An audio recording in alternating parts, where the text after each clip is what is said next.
한 온라인 구직 사이트에서 조사한 설문조사 통계에 의한 것을 보면 직장인 1042명 중에 78.2%가 조급증에 시달리고 있다고 고백하고요.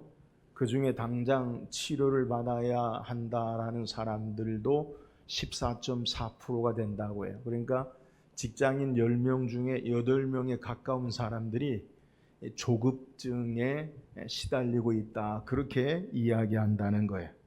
의학적으로 조급증이라는 질병명은 없지만 조급증은 강박증, 결벽증, 완벽주의의 주요한 증상으로 나타나는 것 가운데 하나라고 이야기합니다.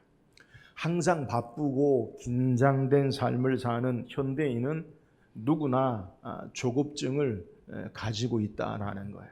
그러니까 우리 가운데서도 10명에 8명에 가까운 분들이, 저도 부인하지 않겠어요, 조급증이 있어요. 조급증이 무엇입니까? 급한 마음이에요. 전문가들은 왜 조급증이 있느냐? 남들에게 인정받고 싶은 마음이 변형돼서 남들보다 뒤떨어지는 것을 참지 못하는 일종의 열등감에서 비롯된다라고 그렇게 이야기해요. 우리나라 사람들이 외국 여행을 할 때 전 세계적으로 한국 사람임을 아는 한국 단어가 있죠. 뭐죠? 빨리빨리입니다. 그런데 이 문제가 뭐냐? 이 빨리빨리라는 이 문화, 조급증과 가까운 이 모습은 어떤 면에 일의 효율적인, 능률적인 면도 있지만 정신적 또한 육체적으로 건강에 해를 주는 경우가 많이 있다고 해요. 미국의 한 내과 의사인 레리 도시라는 사람들은 현대인들은 타임 시크니스, 시간병을 앓고 있다라고 그렇게 이야기해요. 시간병이 뭐냐?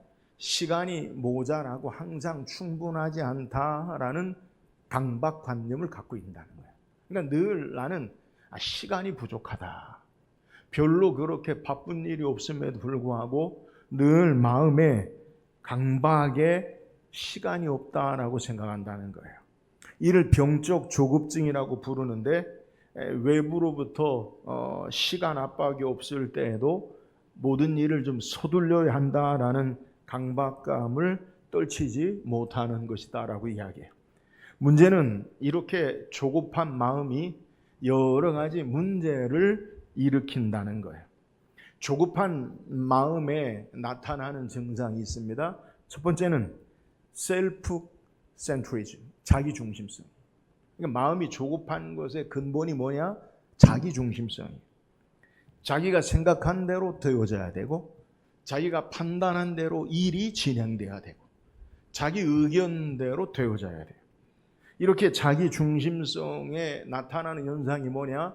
자기가 생각한 대로 일이 되어져야 되니까 속도를 요구해요. 그러니까 일 처리가 빨리 되어야 하고, 늦어지거나 조금 지체되는 것을 참지 못하고 남들보다 빠른 성과를 보이기를 원하는 거예요.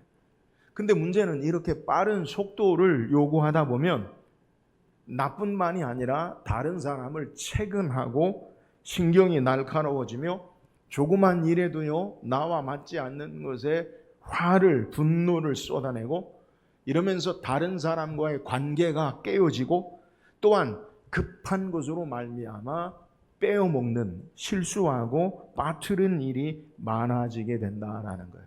자, 우리말 속담에 급할수록 돌아가라라는 말이 있어요. 우리의 조급함이 삶의 문제를 그르치고 우리의 조급함이 하나님과의 신앙의 관계에서도 문제가 되는 거예요. 오늘 우리가 함께 읽은 본문의 내용은 아브라함의 가정의 조급함을 우리에게 소개해요.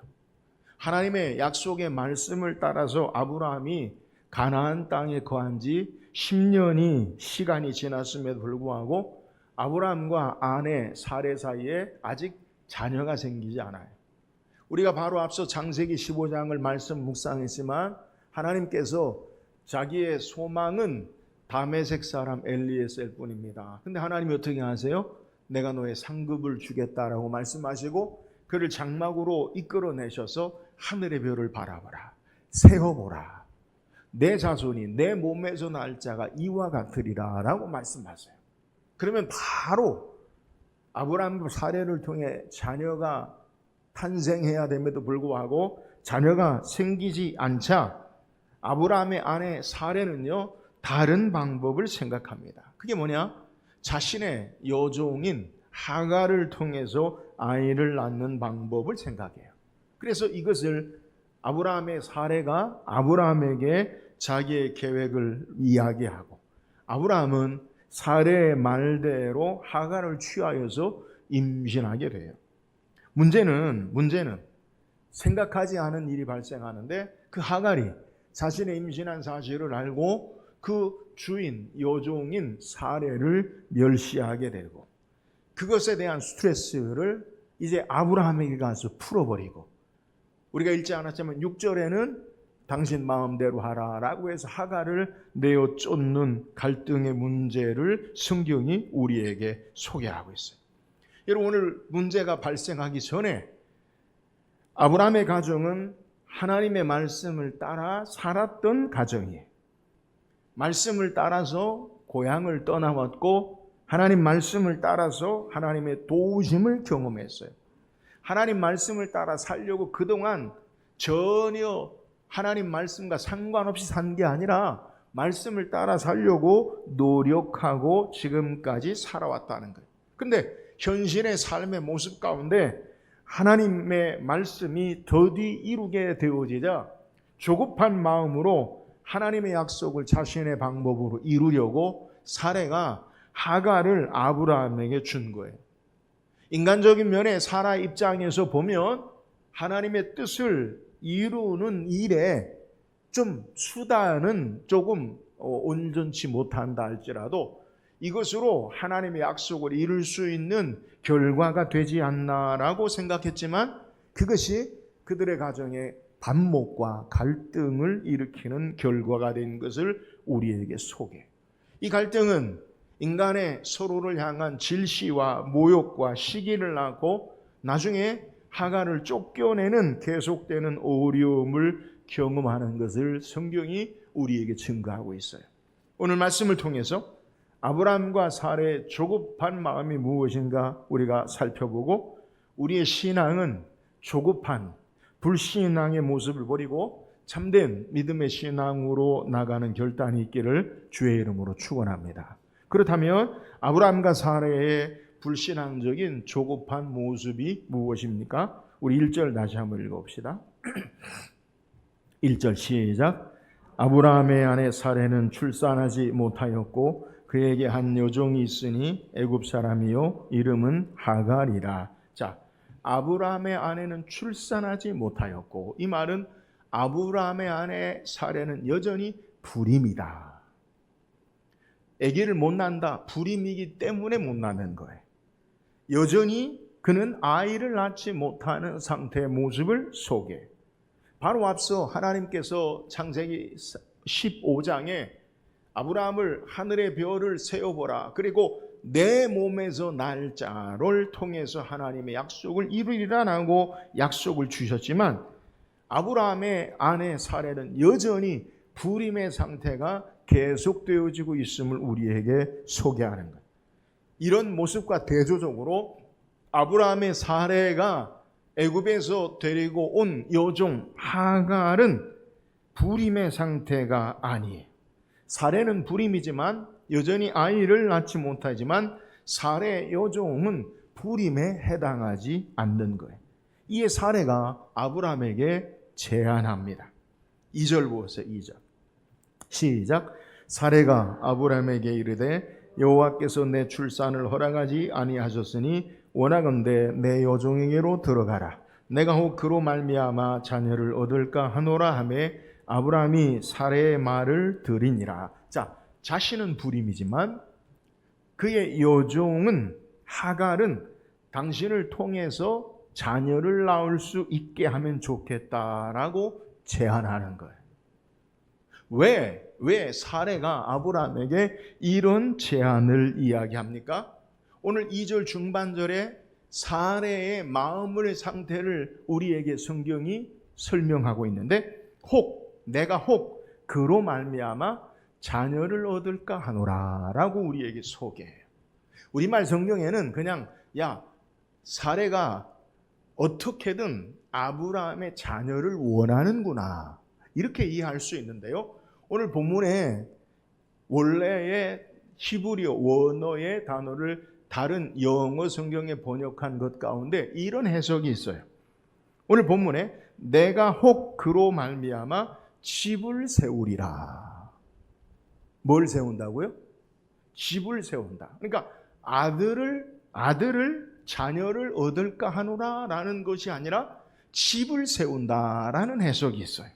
이 말씀은 아브라함의 자녀를 통해 아브라함의 집에 가문을 세우는, 더 확장해서 이야기하면 하나님이 약속한 하늘의 별처럼 바다의 모래처럼 많은 후손을 이루게 하는 그 가문을 일으키게 하는 것을 우리에게 증거하는 거예요. 이 말씀은 사례의 마음이 뭐냐? 자녀를 통해서 자신의 아브라함의 집을 세우겠다라는 그의 마음을 우리에게 소개해요. 하나님의 약속의 말씀을 사례가 이제 자신이 생각한 방법, 자신이 판단한 방법을 통해 하나님의 뜻을 이루겠다라고 그렇게 생각하는 거예요. 여러분, 문제가 뭡니까? 하나님께서 행하시는 방법과 역사를 기다리지 않고 자신의 방법으로, 인간의 방법으로 하나님의 뜻을 이루려고 하는 조급한 모습을 우리에게 소개하는 거예요. 우리가 신앙생활하면서 사례와 같은 조급한 모습이 바로 여기 있어요. 하나님의 역사를 내 방법으로 이루려고 하는 거예요. 하나님의 뜻을 자신의 생각대로 이루려고 하는 거예요. 내 삶을, 우리의 삶을 자신이 통제하고 만들어 나가려고 하는 자기 중심성의 문제가 있는 거예요. 사례는 자신이 하나님의 역사를 이루려고 하다가 갈등과 반목과 어려움을 겪는 것을 성경이 소개해요. 사례의 조급함은 바로 자신이 하나님의 역사를 속단하고 자신의 방법대로 하나님의 일을 행하려고 하는 모습을 우리에게 소개해요. 하나님께서 자신에게 출산을 허락하지 않으셨다고 단정해요. 지금까지 그래 왔으니까. 그리고 자신의 생각과 방법으로 하가를 통해 하나님의 일을 이룰 수 있다라고 생각하는 것. 여러분, 이것이 바로 갈등과 불행의 씨앗이 된 것을 성경이 우리에게 증거해요. 10년이 지나도 아이가 생기지 않아요. 어떻게 해야 합니까? 성경이 우리에게 가르치는 교훈이 뭐예요? 그럼에도 불구하고 여전히 주님의 때를 기다려야 돼요. 내가 내 삶을 컨트롤하고 통제하는 게 아니에요. 하나님이 우리의 삶의 주인 되시고 주께서 행하시고 역사하시는 거예요. 여호와 하나님이 주인 되심을 인정하고 하나님의 역사하심을 따라 기다려야 돼요. 왜요? 왜 기다려야 돼요? 하나님의 선하신 때에 하나님 반드시 일하시고 이루시고 말씀하신 것을 따라 역사하시기 때문에 그런 거예요. 나의 시간 계획표에 따라 삶을 따라 맞추고 사는 것이 아니라 하나님의 선하신 시간표를 따라 하나님을 의지하고 인내하며 사는 것이 신앙의 모습이에요. 여러분, 우리가 예수 믿고 신앙하는 삶의 모습이 무엇입니까? 우리는 나의 시간의 계획표에 따라 하나님이 도와주시기를 원하는 삶이 우리의 모습이에요. 이게 사례의 모습이에요. 그런데 오늘 성경을 통해 주께서 원하시는 것은 나의 시간 계획표가 아니라 하나님의 시간 계획표에 따라 우리의 삶이 그의 뜻을 따라 인내하고 주의 역사를 행하는 것을 이루심을 우리에게 증거하는 거예요. 창세기 21장 1절 2절에 여호와께서 말씀하신 대로 사라를 돌보셨고 여호와께서 말씀하신 대로 사라에게 행하셨으므로 사라가 임신하고 하나님이 말씀하신 시기가 되어 아브라함에게 아들을 낳으니, 하나님이 말씀하신 시기가 돼야 하나님의 타임 스케줄, 하나님의 계획과 역사하심 앞에 그의 삶이 있고 인내해야 된다라는 거예요. 사랑하는 여러분, 내 방법, 내가 삶을 통제하는, 내가 생각하는 대로 되어지는 내 지혜가 아니라 하나님의 방법, 하나님의 역사하심을 따라 인내하며 하나님의 시간 계획표에 따라 신앙하는 저와 여러분 되기를 주의 이름으로 축원합니다. 문제가 뭐예요? 내가 주인인 것처럼, 내가 여전히 내 삶을 통제하는 것처럼 조급하고 내가 하나님 되어서 내 생각과 내 뜻대로 되어지기를 바라고 서두르는 것, 이것이 문제라는 거예요. 우리 하나님 앞에 어떻게 신앙이 합니까? 하나님을 신뢰하고 의지하고 잠잠히 주의 뜻을 기다리며 인내하는 신앙의 자세가 바른 신앙의 모습임을 우리에게 소개하는 거예요. 그래서 예레미야에 가서 3장 26절에 사람이 여호와의 구원을 바라고 잠잠히 기다림이 좋도다. 무엇이 선한 겁니까? 하나님이 구원하심을 바라보고 인내하고 하나님의 역사를 기다리는 것이 선한 거라는 거예요.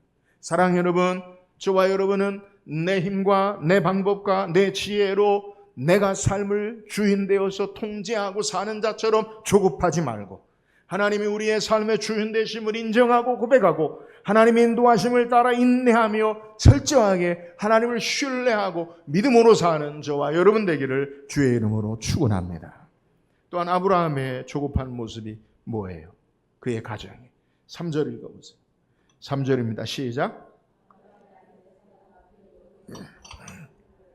그놈편 아브라함에게 첩으로 준 때는 아브라함이 가나안 땅에 거주한 지 10년 후였더라. 자, 사라가 한 행동의 영향 가운데 그의 삶의 조급한 모습을 성경이 우리에게 소개하는데요.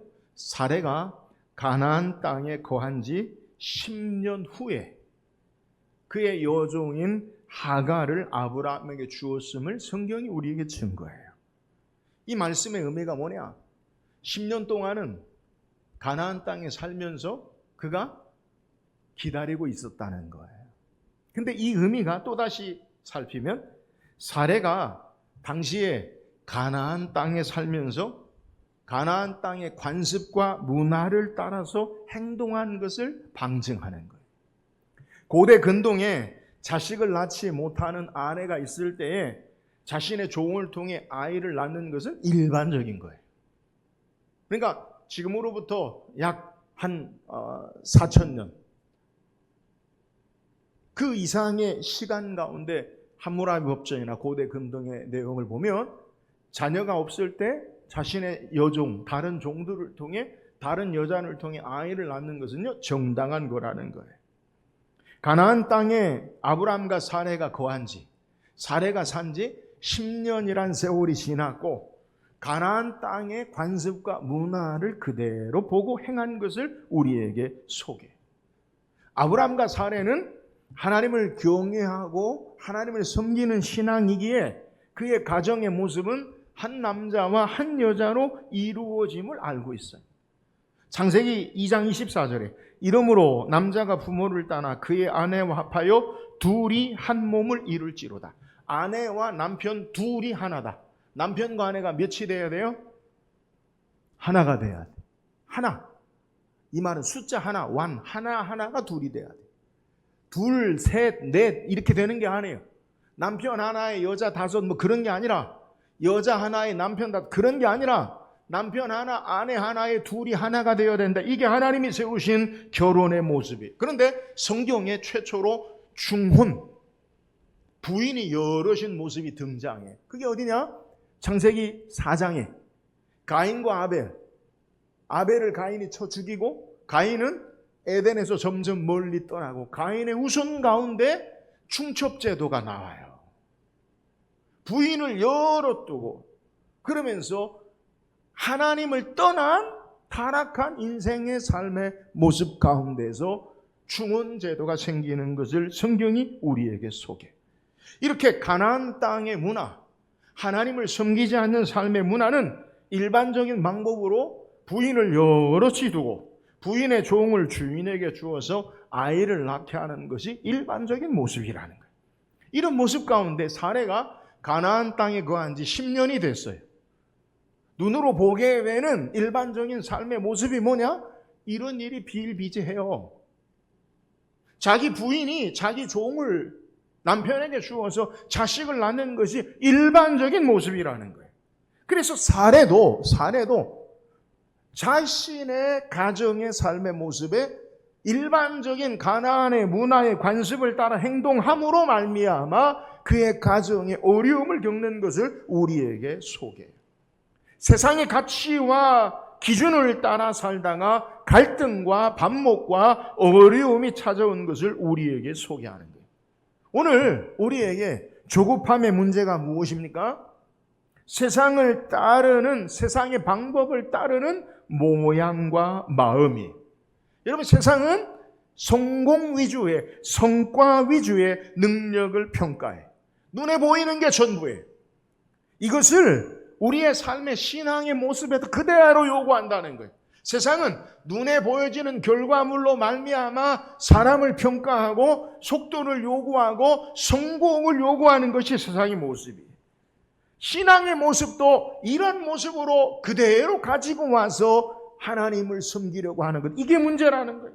여러분, 오늘날 기독교의 위기가 무엇입니까? 신앙의 세속화예요. 신앙의 세속화가 뭐예요? 세상의 가치와 기준을 그대로 가지고 신앙생활 하려고 한다라는 거예요.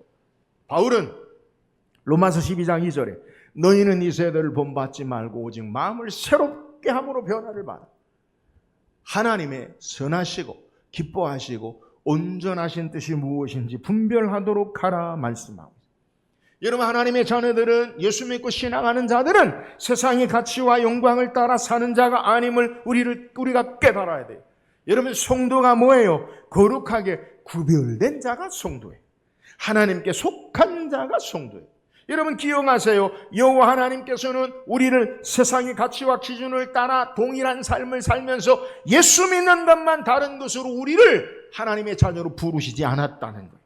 예수 믿고 구원받은 하나님의 자녀들은 세상의 가치와 기준이 아니라 하나님의 말씀의 가치와 기준을 따라 하나님의 뜻을 따라 살도록 부르신 거예요. 그러므로 교회는 달라야 돼요. 성도는 달라야 돼요.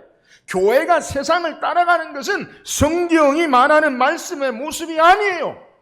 우리의 삶이 세상을 향해 나가는 모습을 따라 사는 것은 바른 신앙의 모습이 아니라는 거예요.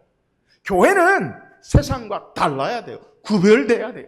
생각이 다르고 가치가 다르고 삶이 달라야 돼요. 제가 5월 달에 미국에 갔을 때 아미시를 만났어요. 아미시가 뭐냐? 제세례파 가운데 1670년 후반에 17세기에 독일과 스위스에서 신앙을 위해서 미국으로 이주한 자들이, 타락한 사람이 세례를 줬다. 그러니까 타락한 목사가 세례를 줬다. 그 세례가 정당하냐 합당하냐? 아니다. 그래서 우리는 바르게 세례를 하고 신앙의 삶으로 살게. 미국에 가서요. 그래서 그때 당시에 여자는 머리에 수건을 쓰고 치마를 꼭 입어야 되고, 그러면서 농경 문화, 농사 지면서 살아요. 세상의 문화적인 것들을 좀 잘 거부해요. 물론 농사 짓는 뭐 트랙터도 쓰고 뭐 핸드폰도 쓰고 그러지만 공동체로, 미국의 펜실베니아에 큰 공동체, 아미시 공동체가 있어요. 그래서 그들은 신앙을 위해서 세상과 구별된 삶으로 그들만의 삶을 살아요. 저는 아미시 공동체에 그들의 신앙의 가치와 이념, 그건요, 신학적으로는 맞지 않는 부분을 인정하지 않아요. 그러나 중요한 것은 그들이 신앙을 위해서 구별된 삶을 사는 노력은, 그것은 우리가 본받을 만하다라는 생각이 들어요. 사랑하는 여러분, 우리의 조급함과 세상의 가치가 하나님의 역사를 왜곡시키는 것을 깨달아야 돼요. 우리는 세상의 가치와 기준을 따라 사는 자들이 아니라 하나님 나라의 가치와 기준을 따라 살고 우리의 삶을 증거할 때 하나님이 일하심을 우리가 깨달아야 된다는 거예요. 세상을 본받고 그 가치를 따라 살지 말고 조급한 마음으로 세상의 모습을 따라 우리의 삶이 살지 말고 하나님의 말씀을 따라 하나님 나라의 가치를 따라 참된 믿음으로 신앙하는 저와 여러분 되기를 주의 이름으로 축원합니다. 또한 본문에 아브라함과 사라의 가정의 조급한 문제가 뭐예요? 5절 읽어보세요. 5절입니다. 시작. 당신이 바다에 옳도다. 내가 나의 요정을 당신의 품에 두었거늘 그가 자신이 임신함을 알고 나를 멸시하니 당신과 나 사이에 여호와께서 판단하시기를 원하노라. 자, 사례가 아브라함에게 불평 섞인 어조로 말하죠. 한마디로 바가지를 긁어요. 그런데 성경에서 내용을 보면 하갈을 아브라함에게 준 게 누구예요? 사례예요. 아브라함이 처음부터 여보 당신 여종을 내게 줘서 하나님의 약속을 이루실 때 그렇게 말했어요? 안 했어. 그렇게 안 했어. 네가 먼저 살자고 옆구리 쿡쿡 찔렀다라는 말이지. 사례가 먼저 얘기했다는 거, 제안했다는 거예요. 근데 문제가 되니까 이제 누구 탓을 해요? 아브라함 탓을 해요. 여러분, 이 5절 내용의 사라의 논리가 맞다고 생각합니까? 네. 감사해요. 우리 여자분들이 아니라고 해서. 사례가 하갈을 아브라함에게 주었어요. 왜요? 애를 낳으라고요. 아이를 낳으라고요. 아이를 낳는 게 뭐냐? 자신의 생각을 따라 집을 세우고 하나님의 뜻을 이루려고요. 결과, 성공, 성과 위주로 조급함에 그들이 선택한 빠른 방법은 조급한 마음으로 선택한 사례의 방법이 뭐냐? 아브라함도 동의한 거예요. 그것이 뭐냐? 하갈을 통해 자녀를 낳은 거예요. 그러니까 이건 사례만의 탓이라고 말할 수 없어요. 아브라함도 사례의 생각에 동의한 거예요. 가만히 있다가 따라간 게 아니에요. 그도 동의했고 사례의 생각대로 한 거예요. 그런데 정작 하갈을 통해 아이가 임신한 이후로 문제가 생기는데 하갈이 사례를 멸시하는 거예요. 사례가 인간적인 계산과 방법으로 생각하지 못한 변수가 생겼어요. 조급함으로 충분히 생각하지 못한 일들이 발생한 거예요. 사례는 세상적인 방법과 가치로 일을 행하려다가 계산하지 못한 것이 뭐냐? 하갈이 임신해서 자신을 멸시하는 것을 계산하지 않았어요. 그러니까 이제 그 책임을 누구에게 돌리느냐? 아브라함을 탓해요. 자신이 행한 일임에도 아브라함을, 자신의 책임이 아니라 아브라함을 탓해요. 그리고 하나님께서 판단하시길 원하노라. 하나님께서 판단할 것까지 없고요. 그냥 판단해봐도 자기 잘못이잖아요. 엄밀하게 책임을 묻는다면 사례에게 책임이 더 크다라고 말씀이 있어요. 그러나 물론 아브라함도 그 책임에서 면할 수는 없어요. 그러나 본문에 아브라함과 사례는 서로에게 아무도 자신의 책임을 인정하지 않고 잘못을 인정하지 않고 고백하지 않고 행동함으로 불행의 씨앗이 더욱더 확대되어지고 문제되어짐을 우리에게 소개하는 거예요. 사례도 문제예요. 아브라함도 문제예요. 아브라함과 사례의 문제가 뭡니까? 아브라함이 사례의 제안을 들었을 때 아브라함은 어떻게 해야 합니까? 여보, 여호와 하나님 말씀에 내 몸을 통해서, 당신의 몸을 통해서 자식을 준다고 말씀하셨으니까 비록 힘들고 어려워도 하나님 말씀을 신뢰하고 인내하고 기다립시다. 이렇게 거절해야 옳지요. 근데 아브라함은 거절하지 않고 사례의 말을 들었어요. 오늘 성경에 누구의 말을 들었다라고 이야기하느냐? 사례의 말을 들으니라. 여러분, 누구의 말을 들어야 합니까? 사례의 말이 아니라 아브라함은 여호와의 말씀을, 하나님이 언약한 약속의 말씀을 들어야 해요. 그러나 여호와 하나님의 말씀을 따르지 아니하고 사례의 말을 들음으로 이들의 삶의 문제와 갈등이, 그들의 조급함이 어리석은 결과로 우리에게 소개하는 거예요. 여러분, 첫사람 아담도 하와의 말을 따라 범죄함을 성경이 우리에게 증거하죠. 그리고 하나님께서 아담과 하와에게 말씀하시죠. 누가 너에게 이것을 먹게 하였느냐? 넌 어디서 이것을 먹게 했느냐? 근데 서로 탓하지. 당신이 나에게 준 여자, 그가 나에게 이걸 주어 먹었나이다. 하와는 뱀이 나에게 주어 먹었나이다. 여러분, 잘못을 인정하지 아니하고 서로 책임을 떠넘기는 거예요. 여러분, 아담과 하와의 잘못이 뭡니까? 근본적으로 하나님 말씀을 따르지 않는 데 있어요. 너 때문에, 나 때문에, 그게 문제가 아니라 자신이 하나님 말씀을 따르지 않는데 문제가 있다는 것. 이들의 가정이 계속되는 고통과 불행이 뭐냐?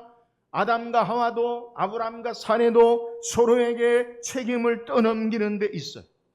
일의 성취와 결과만을 가지고 행하는 결과는 이렇게 아름다운 결론을 가져다 주지 못함을 우리에게 말씀하는 거예요. 여러분, 근본적인 무엇이 잘못된 결과를 가져온 원인입니까? 그것은 아브라함과 사레. 하나님의 말씀을 따르지 않는데 둘 다의 책임이 있는 모습을 성경이 우리에게 증거하는 거예요.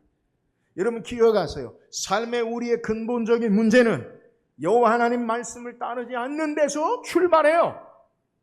기억하세요. 하나님 말씀을 왜곡하고 잘못 해석하고 자기 마음대로 그 말씀을 해석하는데 문제가 발생해요. 하나님 말씀과 상관없는 삶은 없어요.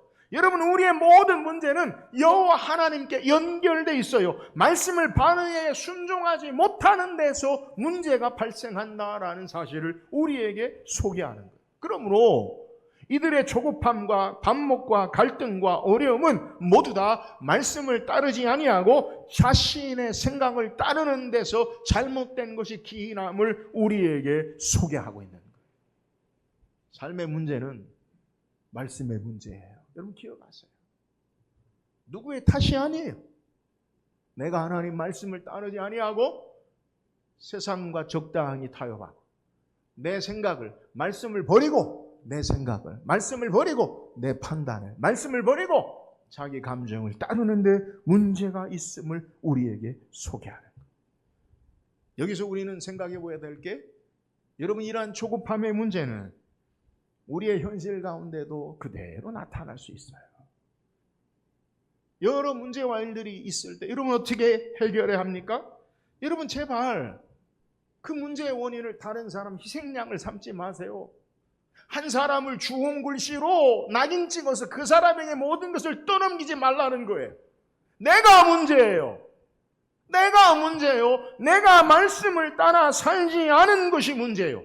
하나님 말씀 앞에 자신의 삶을 비추고 주께로 돌아가야 문제가 해결될 수 있음을 우리는 깨달아야 된다라는 거예요. 오래전에 천주교에서 내 탓이요. 여러분 공감할 만해요. 서로를 향해 손가락질하지 마세요. 문제가 해결되지 않아요. 그럼 우리는 어떻게 신앙해야 합니까? 바울은 빌립보서 2장 1절에 그러므로 그리스도 안에 무슨 권면이나 사랑의 무슨 위로나 성령의 무슨 교제나 긍휼이나 자비가 있거든. 이 말은 그리스도 안에서 무슨 일을 하려거든. 이런 말씀이에요. 그러니까 우리가 주 안에서 어떤 일을 하려거든. 똑같은 말이에요. 사례가 아브라함이 주 안에서 내가 어떤 일을 어떻게 해야 되느냐. 여기에 우리가 어떻게 해야 합니까? 빌립보서 2장 2절에서 4절까지 마음을 같이하여 같은 사랑을 가지고 뜻을 합하여 한 마음을 품어 아무 일에든지 다툼이나 허용으로 하지 말고 오직 겸손한 마음으로 각각 자기보다 남을 낮게 여기고 각각 자기 일을 돌볼 뿐 아니라 또한 각각 다른 사람의 일을 돌보아 나의 기쁨을 충만하게 하라. 마음을 같이하여 같은 사랑을 가지고 뜻을 합하여 한 마음을 품어. 그게 뭡니까? 빌립보서 2장 5절에 너희 안에 이 마음을 품어 곧 그리스도 예수의 마음이니. 여러분 우리 안에 주님의 마음으로 모든 일을 행할 수 있기를 주의 이름으로 축원합니다. 주님의 마음을 가지고 어떻게 해야 합니까? 아무 일에든지 다툼이나 싸우거나 허용, 나의 이기적인 욕심, 허용된 마음으로 하지 말라고요. 각각 오직 그러면서 겸손한 마음으로 자기보다 남을 낮게 여기고 다른 사람을 높이라는 거예요. 각각 자기 일을 돌보고 내가 먼저 내 일을 해요. 또한 각각 다른 사람 일을 돌보아 나의 기쁨을 충만하게 하라.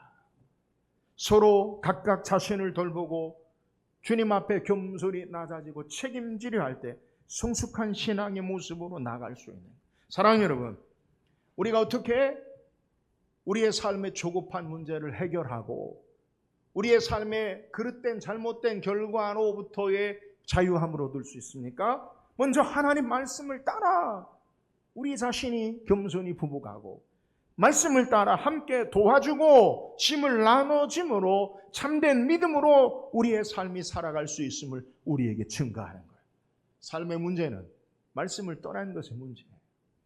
오늘 우리의 삶이 날마다 하나님 말씀 앞에 겸손히 나아가고 그리스도의 마음으로 하나 되어서 함께함으로 문제를 일으키는 게 아니라 문제를 해결하고 이루는 자들이 될 수 있기를 주의 이름으로 축원합니다.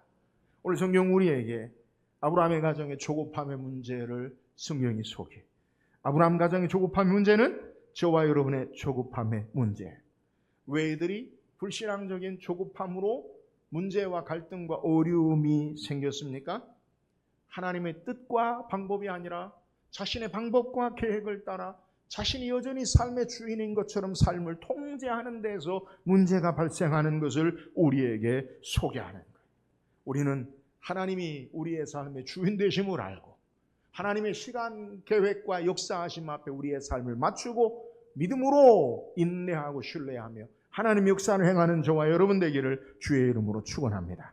아브라함의 가정의 조급함의 문제가 뭐예요? 세상의 가치와 간섭을 따라 행하다가 문제가 일어나는 거예요. 세상이 그렇게 가니까 우리도 그렇게 간다.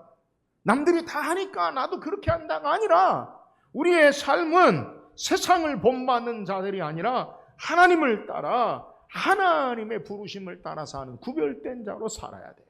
세상의 가치가 아니라 하나님의 말씀을 쫓아 하나님의 기준을 따라 하나님 나라의 가치로 이 땅의 삶을 사는 저와 여러분 되기를 주의 이름으로 축원합니다.